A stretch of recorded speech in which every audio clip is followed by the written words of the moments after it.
Hello everyone, this is Prem Sodhani coming up with the next round of editorial decoded और इस editorial decoded session में हम बात करेंगे My Right to Breathe, that is editorial appeared in the Indian Express and इसमें जो है we will discuss about the pollution in Delhi, right? So इसमें हम बात करेंगे editorial में that is condition of Delhi's pollution and various sectors which are contributing to the bad air quality, and then finally we will discuss about the Commission for Air Quality Management. Okay, so this is the editorial which appeared in Indian Express, that is written by Ashok Gulati. Okay, now we come to the position of Delhi in especially in terms of air pollution.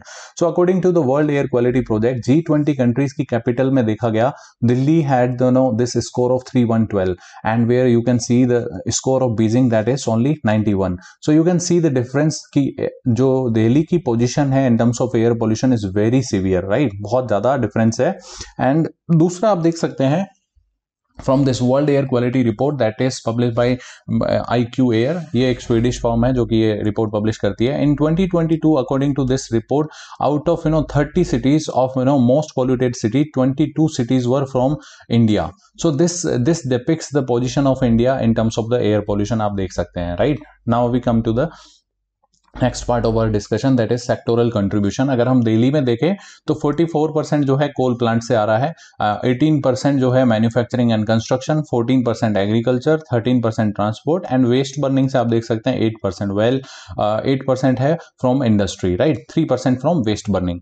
अब हम अगर sectoral composition समझ जाते हैं तो we can actually decide our priority कि in which particular area we need to work. अगर आप देखेंगे ये जो एरिया है कोल प्लांट्स वाला, that is quite the area where we need to work upon, and India इसके लिए काम कर भी रहा है. अगर आपने ग्लासगो कन्वेंशन की बात सुनी हो तो ग्लासगो में 26 जो COP हुई थी, where India has said कि 50% of its energy will definitely come out of all energy, 50% हम बनाएंगे रिन्यूएबल एनर्जी रिसोर्सेज से by 2030 and India is also working tremendously in that direction. आपको पता होगा 40% हम अभी कर चुके हैं लगभग रिन्यूएबल एनर्जी से हमारा जनरेशन, एंड ये जो है टारगेट हमने ग्लासगो में रखा है. तो ये एक बहुत ही अच्छा और एम्बिशियस प्रोजेक्ट है हमारा जिसके ऊपर हमें काम करना है. इसके साथ ही अगर आप देखेंगे कि इंडिया में जो सोलर पावर जो है उसके ऊपर specially India is working very with a great enthusiasm.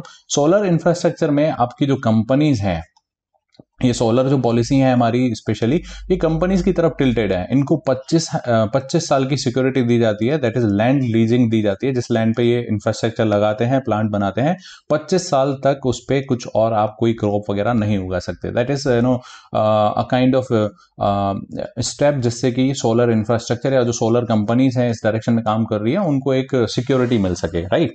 लेकिन ये एडिटोरियल कुछ और कहता है अकॉर्डिंग टू दिस एडिटोरियल कि ये जो है हमें फार्मर्स की तरफ मोड़ देनी चाहिए. This should be tilted towards the farmer.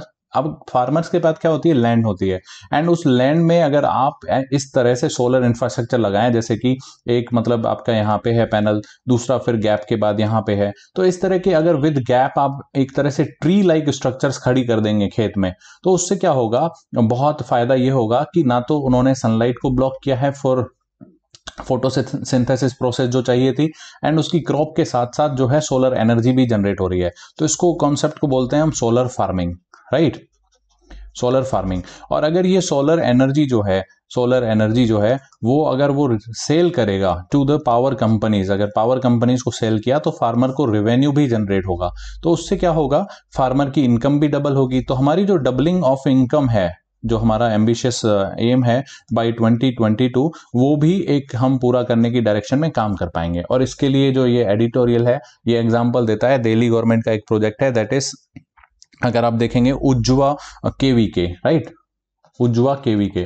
So according to this editorial, उज्ज्वा की KVK के बाद वहां पे 1 हेक्टेयर में अगर सोलर फार्मिंग की गई है तो उसने 1 लाख का एक साल में रेवेन्यू जनरेट किया है. तो that is a good revenue, good amount for a farmer. तो इससे हम इस डायरेक्शन में भी काम कर सकते हैं, right. So this is one thing. The second thing is, अगर हम बात करें सॉल्यूशंस की, अगर हम बात कर रहे हैं तो आपने देखा पहला तो हमने डिस्कस किया दैट इज कि हमें रिन्यूएबल एनर्जी की तरफ शिफ्ट होना चाहिए. दूसरा, हमें क्रॉपिंग पैटर्न में चेंज करना होगा. स्पेशली अगर आप NCR एरिया की बात करेंगे तो एनसीआर एरिया के अगर हम देखेंगे सराउंडिंग में तो राइस कल्टीवेशन जो है that is actually a problematic thing, specially अगर आप देखेंगे स्टबल बर्निंग होती है, ठीक है। दूसरा इसी से मीथेन का भी आपको यहाँ पे मीथेन जैसी गैसेस जो हैं वो भी राइस जो है उसका भी रीजन है। इसके बाद आप देखेंगे अगर तो नाइट्रस ऑक्साइड जो है उसका भी जनरेशन होता है या प्रोडक्शन होता है because of this rice. And सबसे बड़ा तो ये है कि वाटर जो टेबल है हमारी वो काफी डाउन होती जाती है, वाटर कंटेंट काफी कम होता जाता है बिकॉज ऑफ दिस राइस। तो हमें क्या करना होगा, हमें शिफ्ट करना होगा, इस राइस की बजाय हमें यहाँ पे कुछ और लगानी होंगी क्रॉप्स और उसकी तरफ गवर्नमेंट को इंसेंटिवाइज करना होगा इन फार्मर्स को, right. This is the one thing.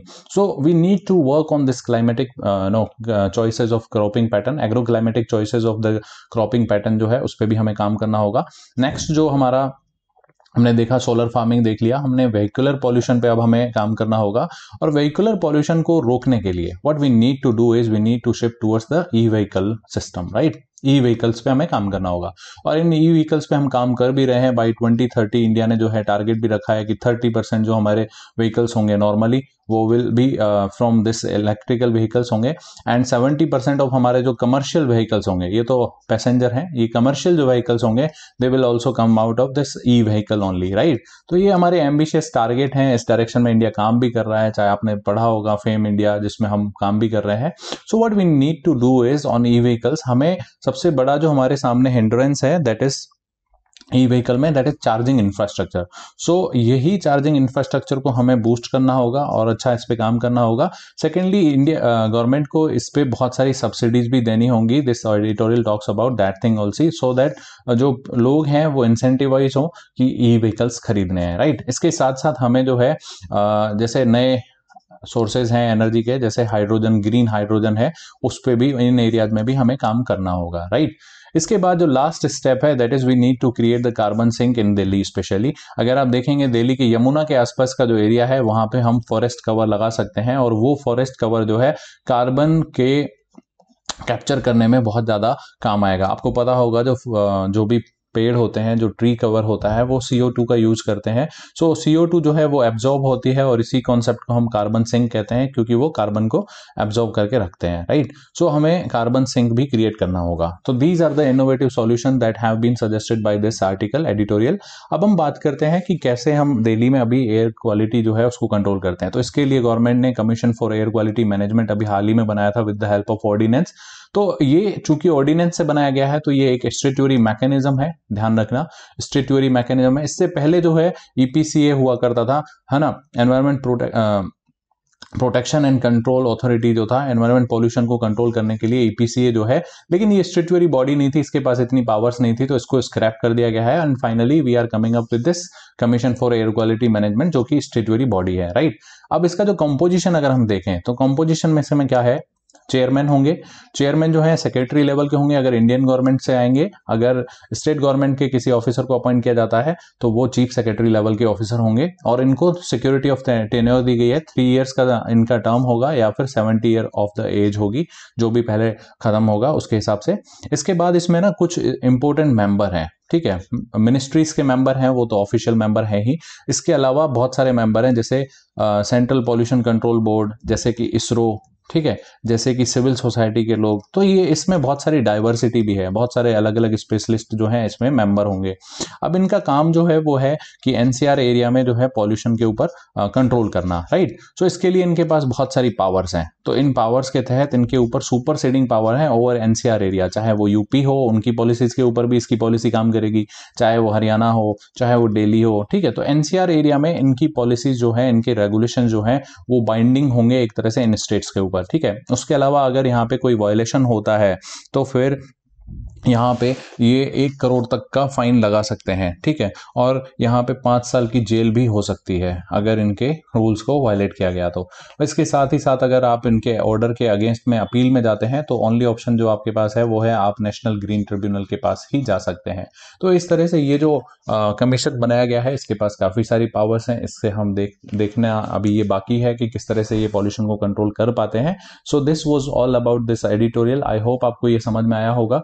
अगर ऐसा है तो हम इन्हीं सभी प्लेटफॉर्म पे आपके लिए मौजूद हैं, आप हमसे वहां पे कनेक्ट हो सकते हैं, जुड़ सकते हैं। इस वीडियो में अगर आपको कोई भी डाउट है तो कमेंट सेक्शन में जरूर बताइएगा। Thank you very much for watching this video. Current Affairs by Forum IAS is an all-in-one program that covers the dynamic aspect of the syllabus from both prelims and mains perspective. Last year, we have helped more than 100 students crack IAS with our current affairs classes.